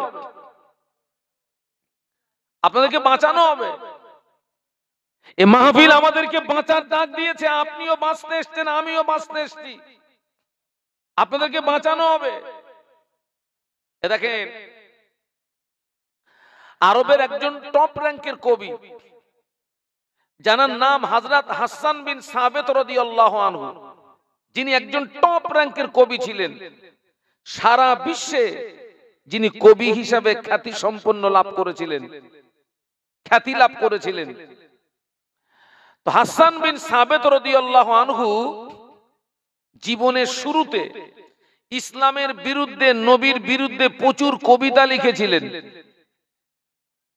কার বিরুদ্ধে? ইসলামের বিরুদ্ধে, নবীর বিরুদ্ধে প্রচুর কবিতা লিখেছিলেন। তিনি যখন ইসলাম গ্রহণ করলেন, অটোমেটিক তলোয়ারটা ঘুরে গেল। এবারে নবীর পক্ষে, ইসলামের পক্ষে আর কাফেরদের বিরুদ্ধে কবিতা লিখতে শুরু করলেন। একটু সুবহানাল্লাহ বলেন না।